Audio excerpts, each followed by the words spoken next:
Welcome, everyone, to the 2024 Women at the Wheel Panelists and Awards presentation. We'd like to thank you for coming out here today and hope you are excited to hear from our amazing panelists.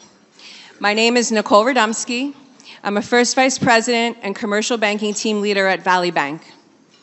We at Valley Bank understand the value in connecting with other hardworking women, which is why we've created a program that fosters collaboration and connection. Valley's Women in Business program is an essential resource for women looking to expand their network, connect with others in or out of the industry, and take advantage of various complimentary, unique program perks. I'd like to welcome our panel members to the stage now. Tonza Houston, co-owner of Sweet Tea's Southern Eatery.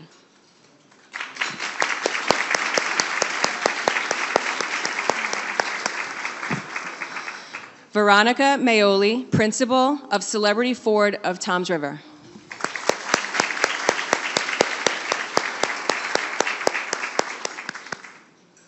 Maggie Goldberg, president and CEO of Christopher and Dana Reeve Foundation.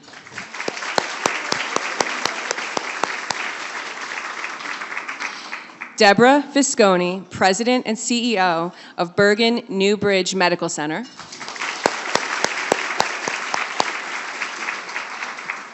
And finally, our moderator for the morning, Laura Crowley, partner with Citrin Cooperman. So we're going to start with just brief intros from each of our panelists here. So I'm going to start right here with Deborah Visconi. Good morning. This is great to be here. And as I was walking through the room earlier, I feel like I'm home with my family and friends because I know so many people here through so many walks of life, but so really a privilege to be here. I'm Deb Visconi, the president and CEO of Bergen New Bridge Medical Center, the largest hospital. My whole team is here, so yay. Largest hospital in the state of New Jersey. We have 1,070 beds under a 1 million square foot roof. We sit on 62 acres of lush Bergen County property. We are a safety net facility providing care, all the care you need, when and where you need it, to the most vulnerable communities, including individuals with mental health and substance use disorders, the aging population, as well as acute and chronic illnesses. I have been the president and CEO for the last 6.5 years. Thank you.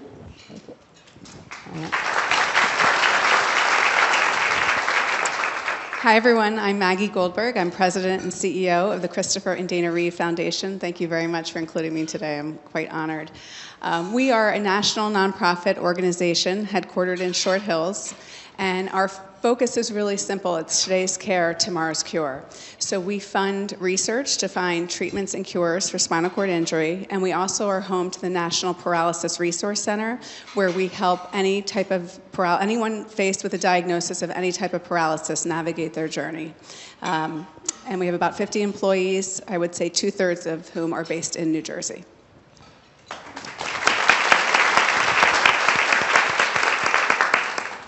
Hi, my name is Veronica Maoli. I'm the dealer principal of Celebrity Ford of Toms River. I also consult for our other dealerships of the Celebrity Motor Car Company.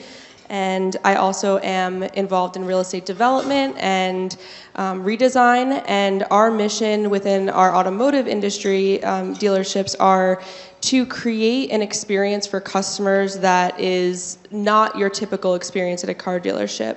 And we're trying to break that mold of the stereotypes that exist in the car business. And as far as my real estate development, I have a goal of keeping the aesthetic and the charm and the character that is in these towns across New Jersey while still redeveloping them. And yeah, thank you so much for having me. Thank you. Hi, my name's Tonza Houston. Thank you so much for having me as well. I have 2 careers. I am a consultant in the textile world. I've been doing that for about 30 years. It's my passion. I love design. I'm very creative, very passionate. You'll see I always talk with my hands. I've been doing that for about 30 years, and about 3 years ago, well, maybe 4, I pivoted, and I opened up a restaurant with my partner in life and also my business partner, Dre Perrin.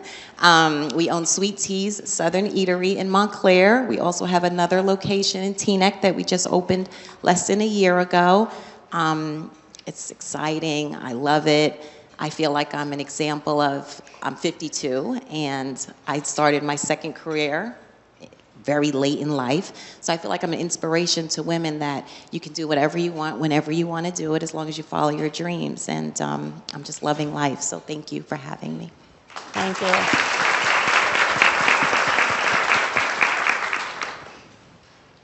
So now that you know a little bit about each of these women up here, each of them is a leader in their organizations, in their communities, but they all took a different path to get to where they are. So we're going to start with Maggie. Maggie, you had a traumatizing event at a very young age. Could you talk to us about that and how that impacted where you are today? Sure. So about 3 weeks after my 16th birthday, I was a passenger in a car accident and just going out for ice cream, and my friend took a left-hand turn too soon, and the other car was speeding. I broke my neck in 2 places at the C2 level. At the time, the doctors had no idea why I was not paralyzed because a chip of my vertebrae landed next to my spinal cord. And I was in braces for 6 months, was at boarding school at the time, and I wasn't able to go back. So, at the time, being 16, it kind of ruins your social life for 6 months. I knew that I was very lucky, and I tried to process, what do I do with this? How does this affect my, trajectory, if you will? So I knew at that time, I just was always drawn to advocacy. I had grown up in Harrisburg, Pennsylvania, so just naturally being in a capital city of the state, was attuned to politics. I remember senior year of high school going on the Capitol steps to advocate for something. And so anyway, fast forward through my career, and I had a very serendipitous interview in Washington, D.C., which led me to this job. And Christopher Reeve actually has a quote that the cause found me. And I feel like the same occurred for me, actually, that this really, I knew I was going to thought I was going to go to law school all throughout college and never could answer the question, why do you want to be a lawyer? And I said, you know what? I love advocacy. I'm going to Washington, D.C., and we'll just take it from there. Great. Thank you so much for sharing that. Debbie, could you take us through your childhood growing up in Brooklyn and really your relationship with your mother and how that impacted, where you are today? Sure. So you said I'm from Brooklyn, right? So what I've learned, yes. What I've learned over life is, who am I? So I started out by saying I'm a Puerto Rican girl from Brooklyn. I was born in Brooklyn, New York, to an underserved family. I was one of 5. I was the middle child. I have 2 older brothers, 2 younger sisters. And early on in my life, I knew that coming from an underserved family, that there was so much more in life, especially around healthcare, and how poor families consume healthcare, have access to healthcare, because we were that family that had to sit in waiting rooms filled with people for hours and days hoping to see a doctor because we didn't have money or we had Medicaid.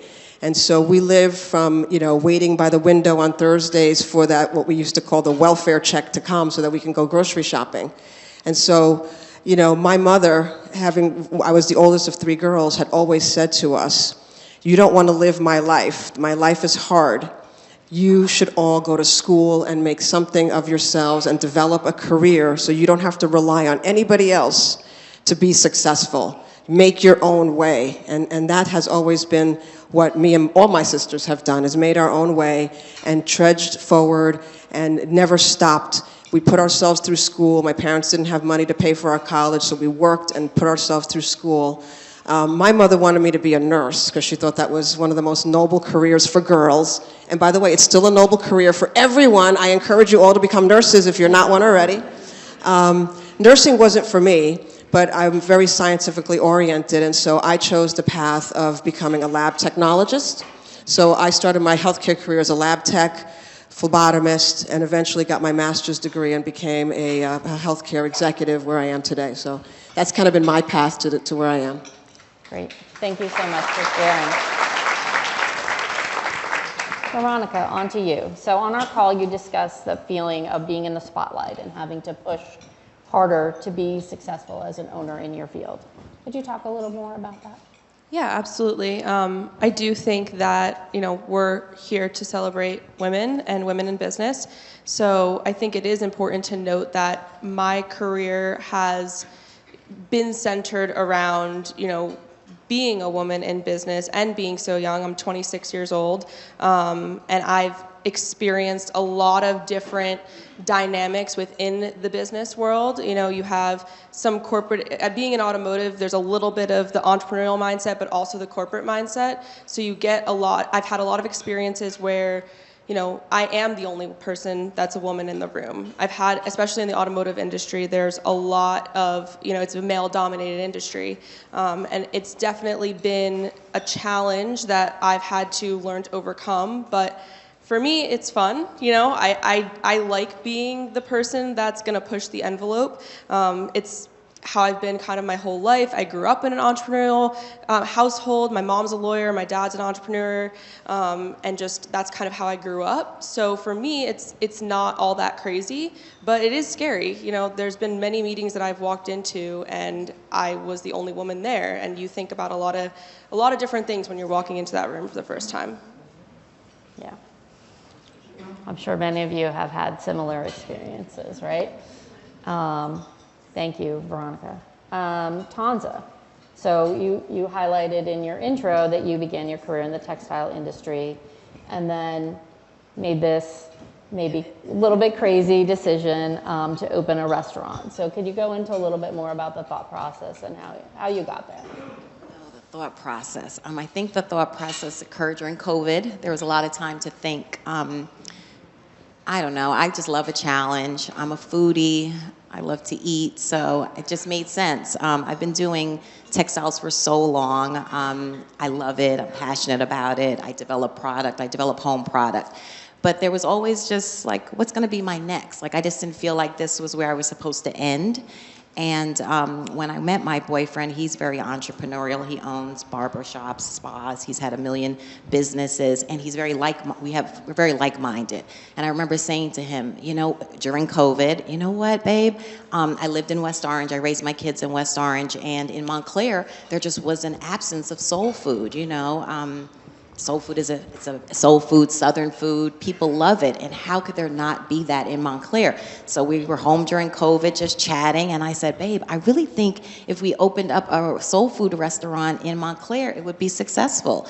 And he said, really? And he wanted to open up a lounge at one point. So I guess it was just timing. I guess it was just meant to be. We started walking up and down Bloomfield Avenue looking for places. I ended up seeing a place for rent. I remember calling him. He said, get off the phone with me and call the realtor. We met with the realtor. We were supposed to open, we were supposed to open April of 2020, and we opened up January of 2021 because of COVID. But I don't know. I'm just a woman that just feels like nothing should stop you. You should always follow your dreams. And if you feel like something is just missing and you haven't completed everything you want to do, there's no time where you should. There's no time. There's no. Oh God, I can't get my thoughts together. There's no apps. There's no time not to do it. I should say. That's really what I want to say. You can do it whenever you want. And we did it. We were successful. Opening up a restaurant during COVID is unbelievable. We opened up with takeout only, and then we went to 25%, 50%, 100%. And 3 years later, we're known. I was in a restaurant the other night, and a guy walked up to me, and he said, "Sweet tea." I was like, wow. And that's when I knew, you know what? I'm onto something. We're making it, and we're doing great things. And as a woman, a black woman, I feel very privileged and honored to be able to stand in this role. I feel like I'm a great example for my daughter, my family, and that's just my story. Wow, that's awesome. So we all know where we're going for lunch today, right? Okay, so pivoting a little bit to talk about mentorship and how that's impacted your careers. So Debbie and Maggie, both of you spoke about mentors you had early in your careers who really pushed you. Could you give us a little flavor about them and the influence they had on where you are now? Debbie, you want to go first? Sure. So yeah, through my career, I think from the lab days to as I continued to aspire up through administration and different positions within the corporations that I work for, there was a few people that stood out.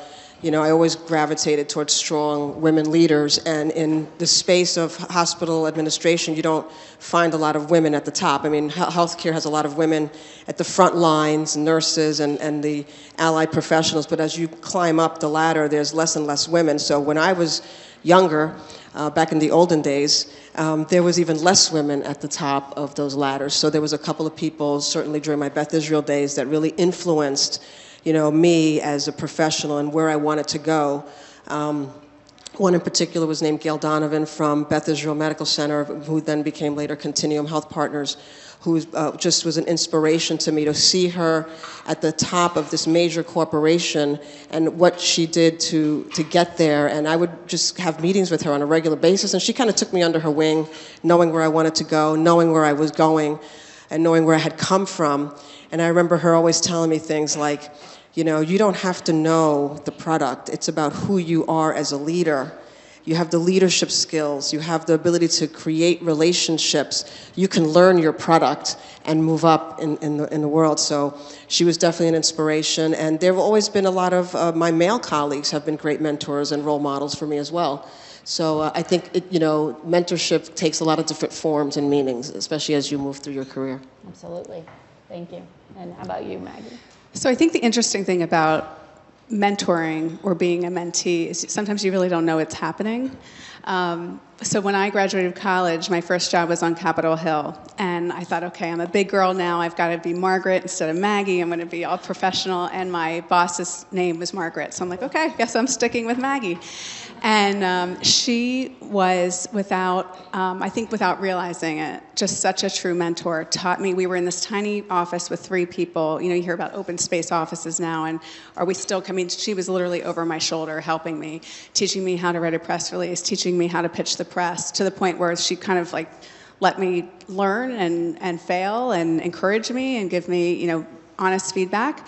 And by the end, I was doing it all on my own. And to this day, I credit her leadership and her management style for really kind of kicking me off into this field. And I don't think if you asked her at the time if she was mentoring me, she probably would say, I'm just doing my job. And like Debbie, in nonprofit, it's mostly women. And I take that role myself now really seriously with our younger employees. And but there are a lot of male at the leadership. It's a lot of male board members. I happen to have a male mentor now that's president of another national organization. So I think it can go both ways. Yeah, I think it's important to have that balance, right? You get different perspectives. Great. So Veronica, we had originally met with you back in September, and then we met with you again more recently. So you talked about your growth as a leader, even in that kind of short period of time. So could you talk a little bit about that, and I guess who in your life encouraged you and helped you to get there as a mentor? Yeah, absolutely. I think that one of the I think we spoke in September. We acquired, which I'm running the Ford dealership primarily out of all of them and consult for the other dealerships, but we bought that back in May. So there's been a lot of things that I've really learned throughout this entire process. I kind of dove in head first, and kind of how you talked about, Debbie, I didn't know much about cars or the product going into this, right? And so all I needed to do was really learn how to lead. And that was something that kind of came naturally to me, but I've learned so many things in the process. And one of the biggest takeaways that I've had is that I tend to bring things home with me. I take things to heart because I am so passionate about what I do. There is no turning off, right? There's always something going on in my head. What happened today? How do I fix this problem? How do I solve this? How do I make this person happy? But at the end of the day, you have to be able to separate those things, and you have to realize, my dad has been he's here today, but he's been a huge influence on me in this, that, anything can ruin your day, but don't let it, right? And there's always going to be an angry customer, an angry employee, and there's always going to be a problem going on. But if you allow that to take control of your life, then you're never going to live. Yeah, great. I think many of us can relate to that, taking the things home, right? Your brain is just constantly, how many of us have laid awake in the middle of the night, like just thinking through things, right? So it is an important lesson to put those barriers, I guess. I think COVID destroyed that for many of us, and we're still trying to get back to where that was. But moving on to Tonza. So Tonza, you spoke about how, you know, young adults who are in college, they think you have it all figured out. But as a successful businesswoman you just recently opened your second restaurant. What would you say to them? What would you say to the current college students or young adults? Okay, so I'm actually living this because my daughter's 25, and I say to her all the time, my favorite line is, what's meant for you will be. And you can't rush it, you can't push it. You know, I feel like there's so much pressure. After college, you're supposed to find the perfect job. You're supposed to make 6 figures, but everything's lined up. I mean, I did it the completely opposite way. I can share this. I had my son 4 days before my 18th birthday. So I was a young mom. I had my daughter 10 years later. I went to college, and I always say I did it my way. I don't think that there has to be all these rules. I'm kind of like a rule breaker. You know, I do it the way I need to do it. And that's what I was saying earlier. You know, I started my career with textiles. I pivoted now, and I'm doing textiles and the restaurant business. Who opens up a restaurant at 48? I mean, like, it's a little insane, you know. And I say to my boyfriend all the time, wow, I thought by my 50s I started slowing down a little bit. But I can't imagine not slowing down. And it's funny, Veronica reminds me of like a younger me. It's very funny. Like, I'm a go, go, go. I talk fast, I move fast. I said, you know, I'll sleep when I'm dead. Like, I have too much to still do. You know what I mean? I have so much to do in this world. And that's just the way I live my life. You know, I just want to do it all. I really do. Yeah, thank you. I think that is a powerful message, right? That expectations from outside do not have to define who you are or the path that you're going to take. And I think, you know, all of you to some extent are examples of taking maybe a little bit of twist or turn in your path. So all of you are working to alter your organizations and bring change and adapt. You know, the world is pretty volatile these days. Things change on, you know, very quickly. So Veronica, you discussed one thing about particularly women going to buy a car. How many of us in this room have experienced this, right? The women, you walk into the dealership, you might be ignored or taken advantage of. So what are you doing actively to combat this kind of stereotypical experience? So just out of curiosity, with a show of hands, who has had a bad experience at a car dealership? Okay, there we go. So this is a big problem in our industry, right? We see it all the time, and one of the biggest things that I have noticed since becoming a car dealer is that I see a lot of women who are hesitant to come into the dealership without their husband. I had a friend say to me the other day, a kind of new friend that I've met through my husband, but she said, you know, I never go to the dealership without my husband because they always think that I don't know what I'm talking about. They always think that they're going to be able to pull something over on me and that I'm going to be charged a lot of money just because they think that I'm stupid. So since realizing this, I've always been on the other side of the car dealership industry because my family is in the car world. So I never really had experienced that. I mean, I knew it existed, but I never really saw it firsthand. And so once I did, I was like, that's something we absolutely have to stop immediately. It's no one... Who's to say that, you know, your dad's not a mechanic or you're not a mechanic, right? We have a woman tech at our dealership, and she's amazing and super knowledgeable and super badass, and she's really great. So I think that really focusing on our business model of putting people first, right? And not just necessarily stereotyping based on, you know, what they look like, who they are, where they come from. our Ford dealership is our first domestic brand dealership and also our first midline brand dealership. So our other stores are luxury brands. And what we've noticed is that there are differences in the way that we sell and it goes for any industry, right? So you're selling to whoever your customer is.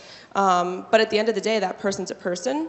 And one of the things that we talk about for training in for our salespeople and all of our employees is you have to treat the customer with the utmost respect, and they are always put first. And you have to learn about them, and you have to put notes in the system. Who's their family? Do they have a dog? What do they like to do? Where do they like to go on vacation? Those are all things that you have to build a repertoire with your customer.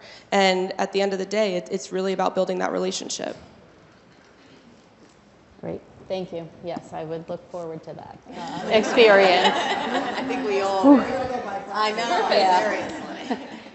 After we go eat lunch, we're all going car shopping. All right, so Tonza, so you have kind of two careers, right? Textiles and restaurants. They don't really seem to overlap, but I think you adapted and you found this niche. Could you tell us about that and kind of how maybe they do overlap in your world? So they've overlapped kind of for me in two ways. In the textile world, we go from concept to shelf. So I'm a product development person, and just to explain what that is, I work with a designer, I source the product overseas, I make sure it's packaged right. I mean, it's literally concept to shelf. It has to get in, and it has to end up in Macy's, Bloomingdale's, any of the stores.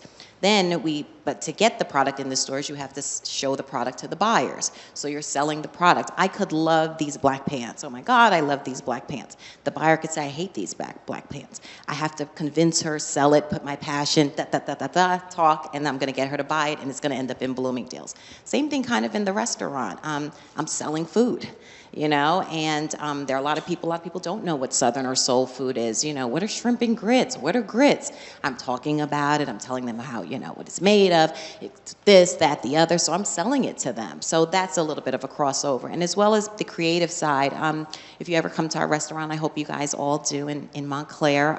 It's beautifully designed. And my boyfriend and I, we designed it. And I think it's because of my creativity. People come in and they say, who is your interior decorator? And I'm like, it was during COVID. I mean, we had lampshades that came in white, from my textile world. I know about dyeing.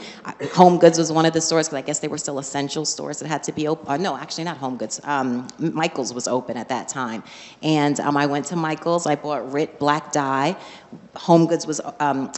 Home Depot was open because we had to get like a big garbage to dye these lampshades in, and we dyed the lampshades in our bathroom, and they're black, and they're hanging in our restaurant. So I say that to say, like, that when I sit in our restaurant, I'm like, wow, like that's dyed in my bathroom. So I did take my knowledge from my textile world, knowing that I could change it from white to black, and it worked. So there is a lot of crossover in terms of the selling, even in customer service. You mentioned, the customer is always right, and in the restaurant, woo, boy.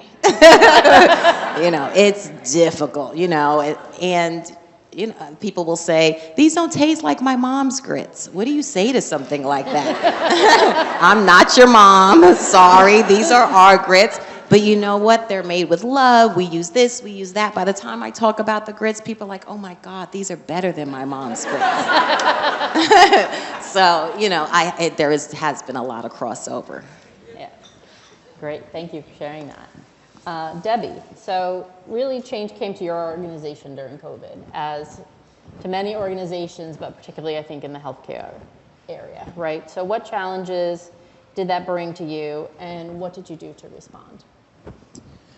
So COVID really was a transformative event in all our lives, and for those 3 years from 2020 to basically 2023, we were under siege by this unknown virus that was basically killing people, killing staff, dying in front of us. So, the things that I think we learned was the power of relationships, the power of building that trust with your team. Because all of us were terrified, myself included. We didn't know what to do, what to think, where to turn. Nobody had answers.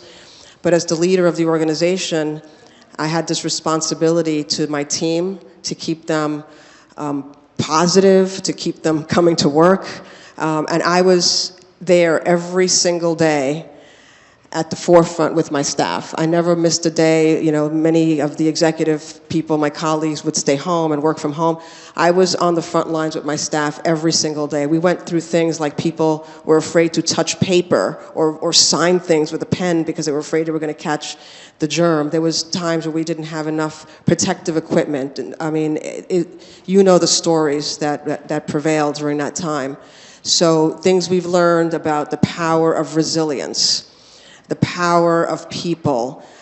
We were driven as an organization by leadership, you know, getting people to know what we were there to do. We were there to save lives, and none of us ever blinked an eye when we stood there, you know, giving vaccines out, you know, 1,800 people a day lining up getting vaccines, and people fighting each other on our lines, waiting for those vaccines, because, you know, you're a nurse, but you're not, you're a postal worker, you would go to the end of the line, the nurses go for it. It was really a traumatizing experience for everyone. What was your question? What did we learn?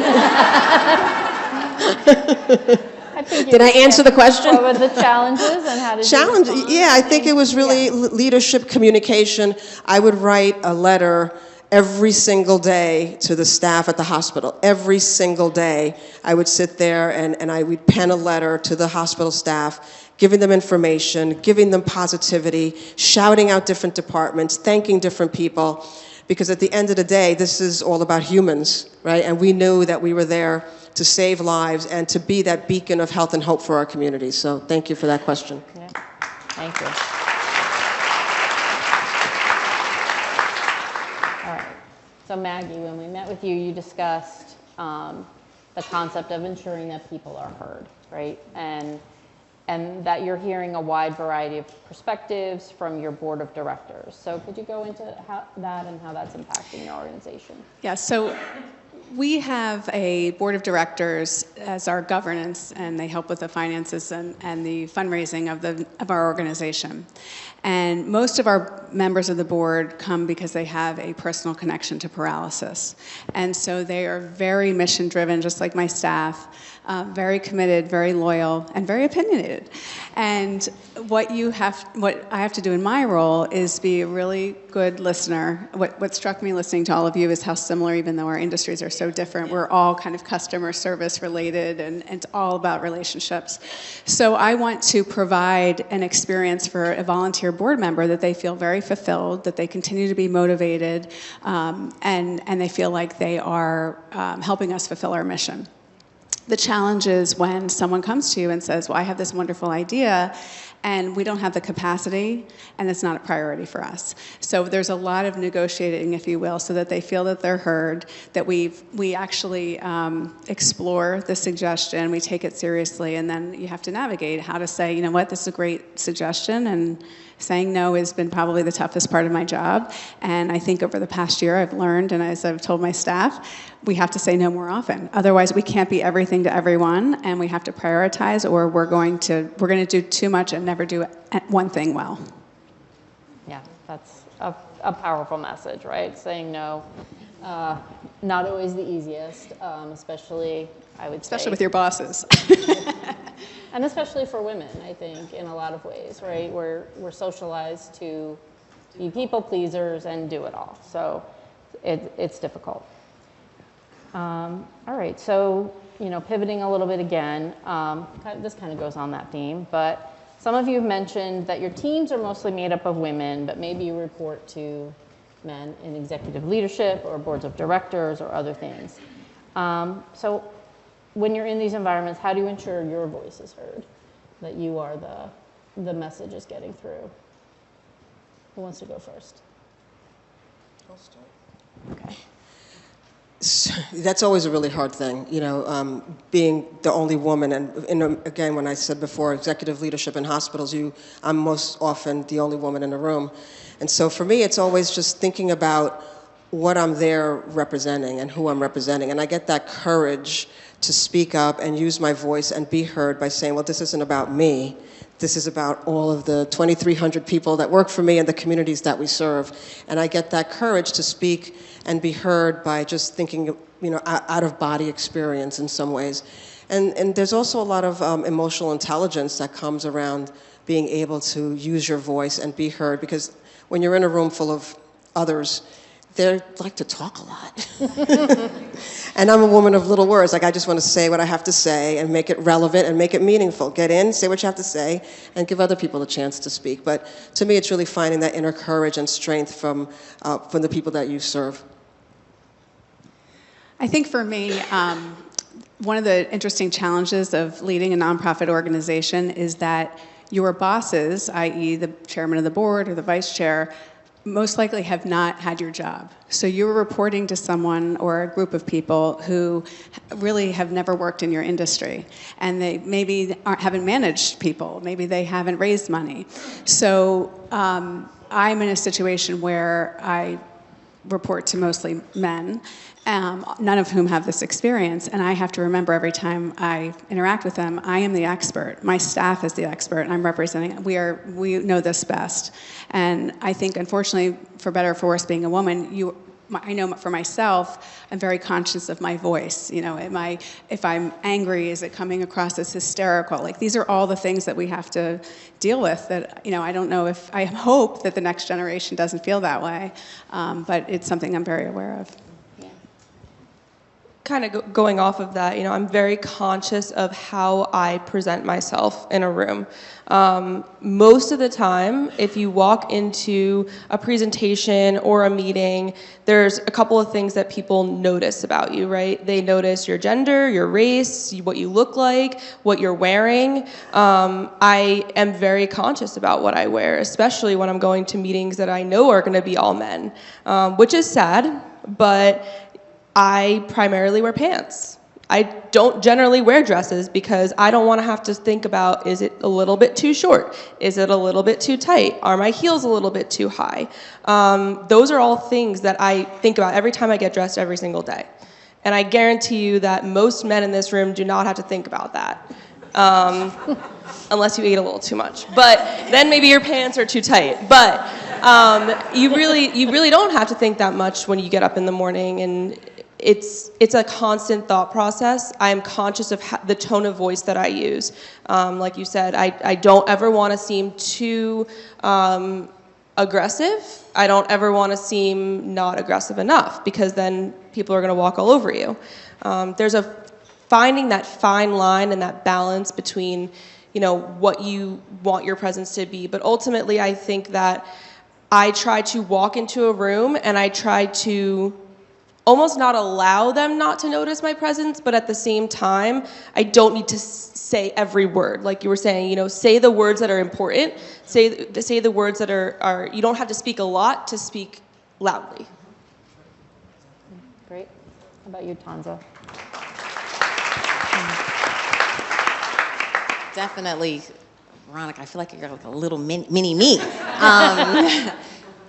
Again, not as much in the restaurant world. I haven't, there's a lot of women in the restaurant world because a lot of women cook, et cetera. So I haven't, but in the textile world, I mean, I've been on planes going to a textile show in business class, and I'm the only woman in business class. There's nothing but men, and honestly, the only black woman in business class. And, you know, when I walk in a room, first of all, I'm prepared. I have to know like who I'm talking to. I walk in with confidence.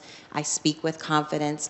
And by the time I'm finished speaking, I've earned your respect. And I think I carry myself with a certain level of respect. And I'm just strong-willed. And I just want to, I feel it's so important as women, and I'm really just very proud of all of you, to inspire younger people. Like, you know, I felt growing up, I didn't have that much. No, my parents are from another country. I didn't have a lot of people to kind of look up to and be like, wow.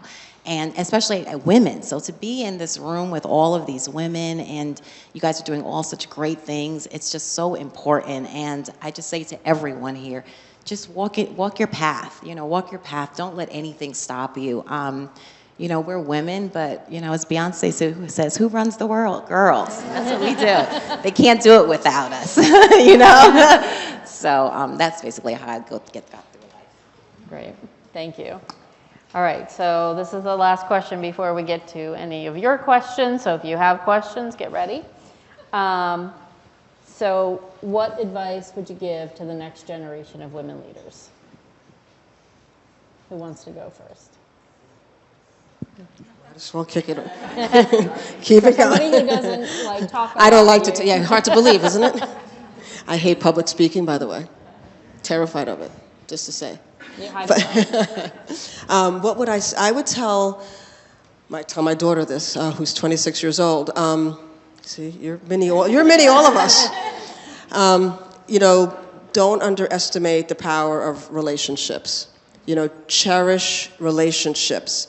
Every relationship is important in your life, and embrace. And even if you think it's a negative relationship, find the beauty in that.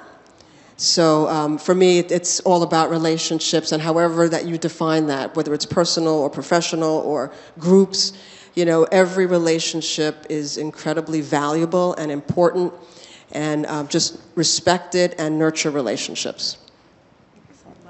I love that. I would say don't be afraid to fail. I think that we're conditioned to be perfectionists, especially in the roles of leadership. But when you're younger and you're starting out, you have to try. You have to try new things and experiment, and don't let fear of failure stop you from that. It's the only way you're going to find yourself and find what you really love. I would say that there's really nothing that you cannot do, and if anybody wants to tell you otherwise, just do it more, right? Yeah.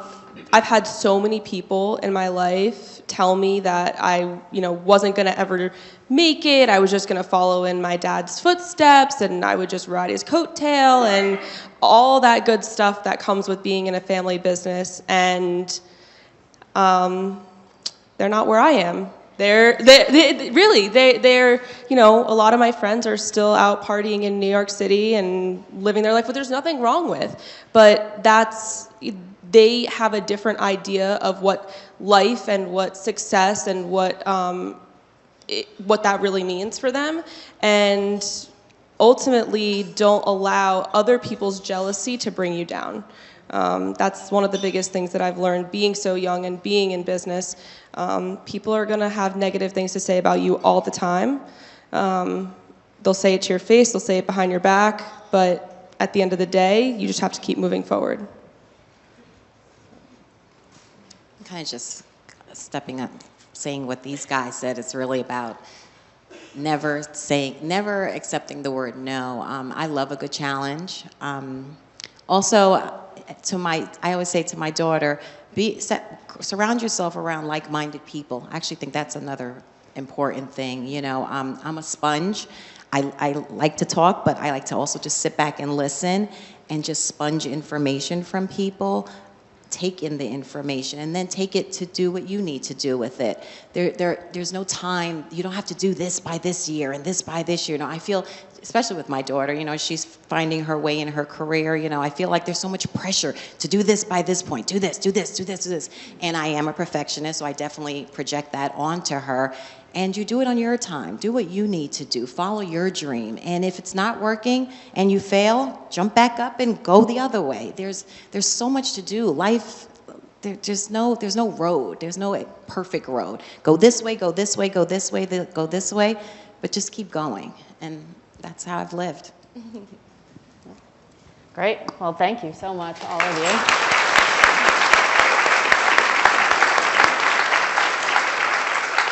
So I know there's got to be somebody out there who has a question. So if you have a question, raise your hand. Amy or Elisa? Somebody do the mics. Do we need mics for questions? Oh. Okay. So we'll speak loudly. Oh. All right. Go ahead. Right there. You in the black jacket.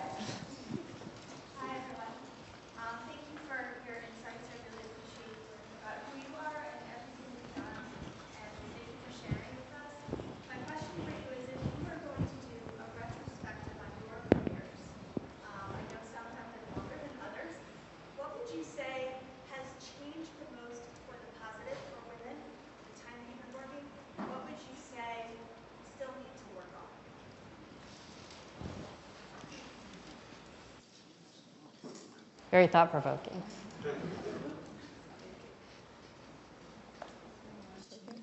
What's changed the most? I think the silence says a lot. That we have to think about this so hard.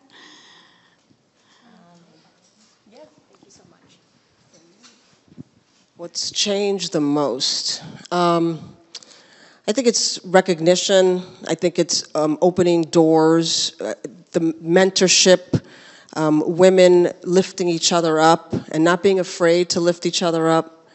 I think that has made a lot of difference in this room filled with women and many events that I've been at that have been just filled with powerful, established women and being able to recognize that. And I would say that the fact that we still have to say that, like when I say I'm one of 4 hospital CEOs in the entire state of New Jersey, that's a woman, like I always go, yay, wow, that's great, but the fact that I actually have to say that still means that we have a lot of work to do. I think we have we've made progress in terms of the work-family balance as a whole. I don't want to speak for every industry, nonprofit for sure, but just being more accepting of everything that we're juggling. It's the whole, can you do it all? Maybe you really can't, or maybe you can do one thing really well at one time, but that idea that family is important and we do need to be more accommodating to women, especially working mothers. I think that's improved, and I think we still have a long way to go, but it's much, much better than it was 20 years ago. I think that there is more of a chance of opportunity than there once was. It is far from equal, but it is there. I think ultimately the thing that needs to be worked on the most is that there should be no difference from when a woman walks in the room and then when a man walks in the room. If you are as intelligent or as capable or as qualified or whatever it might be as a man, there should be no difference at how you were looked at. Yeah. That's it. I think there are more opportunities. I'm 52 now, so I look at when I started my career in my 20s to now. The fact that we're all here, this is big. I don't think this would have happened 20 years ago. So we're making baby steps. I think that the biggest change is women are now having a voice and we're being heard. And I feel like we're being respected more. But as everyone has said, we still have a long way to go. If I go for a job and a man goes for a job, I'm pretty sure he probably will get it over me. That's just reality. And that's kind of sad still in now 2024. So we do have a lot of work to do. But you know what? We're going to keep doing it. That's why we have events like this, and we just have to keep empowering each other. Yeah, absolutely. Great responses. So that was a very thought-provoking question for sure. All right, who else? Nicole, you have a question? Here, I have. So you each spoke about all of the pressures and responsibilities that you carry as women in business. I think we all feel that in the room. But what's one thing that you would recommend that you do to preserve your own mental and emotional health? I'll start this one. I think it's important to have me time. As a mother or young mother, I don't know how to not be a mother. And it's hard because I have to literally turn off and just take time to say, okay, I can't do this, and this, because if I'm not good, they won't be good. So it's important to just sometimes step back and just take some time for yourself, pamper yourself, love on yourself, because you can't love on everyone else if you don't love on yourself first. So I'm really big on sometimes just taking me time. I don't do it as often as I should, honestly, because again, you're everything to everyone, but I do think it's really important, really, really important. I definitely have struggled with this a lot.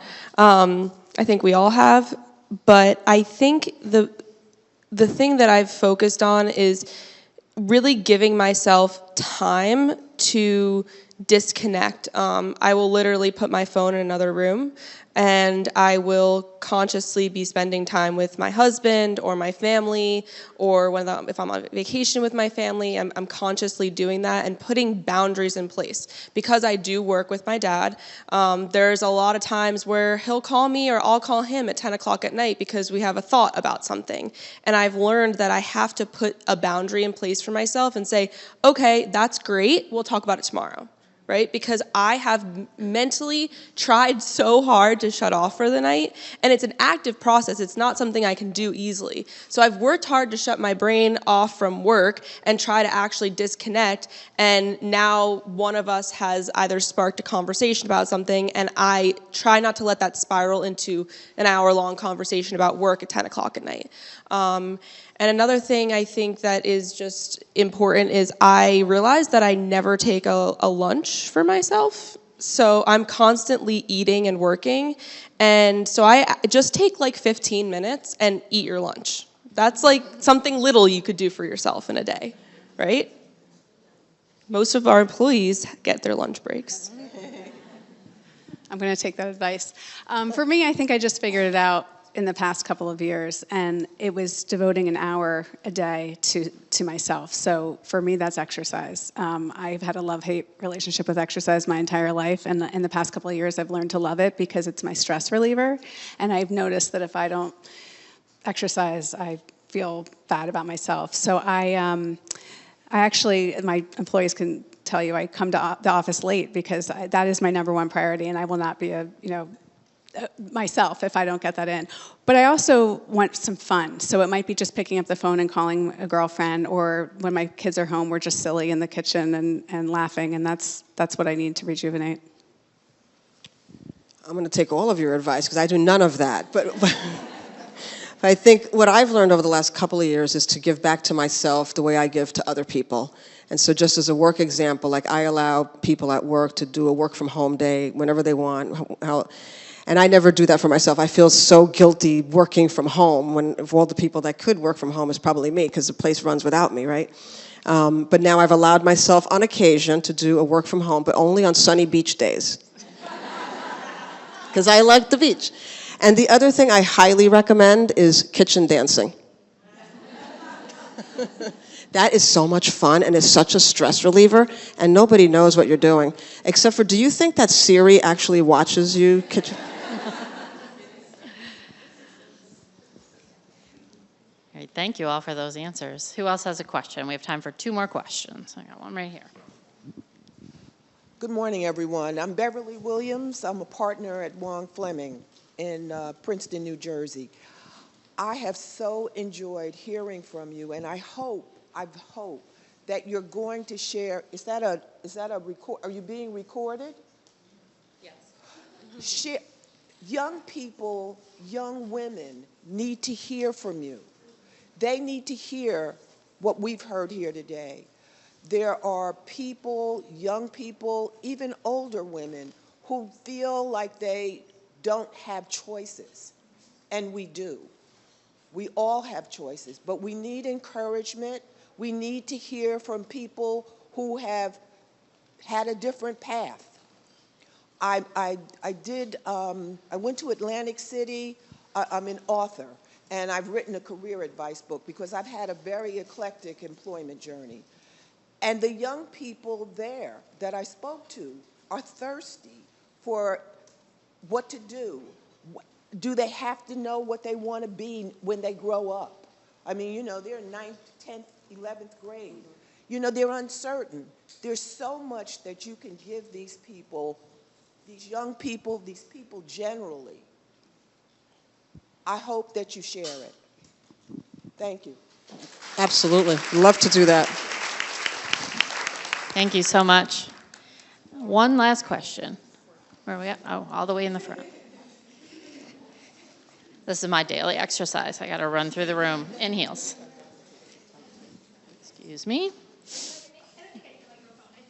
you hear me in the back? No? Okay. Thank you. All right. Good morning, everyone.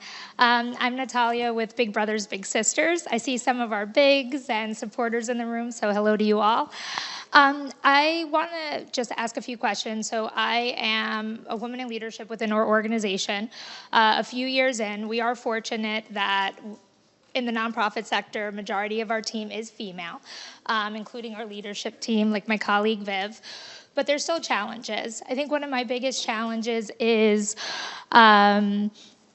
and I don't have your name, sorry, the second one in. I think you had mentioned like being aggressive, but not too aggressive. And that's one of the things I struggle with, like being empathetic, but then also saying like, okay, we need to get the job done. What advice do you have for situations like that? So I think that this is the age-old issue that goes on with women in business, that if you're too aggressive, you're going to be looked at a certain way.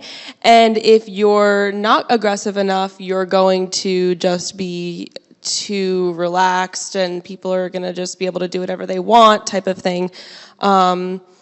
It is challenging. I think that you have to stick with your goals, right? So like if you're standing in front of a room, you have to go in there with a presence of trying to achieve whatever you need to achieve in that moment.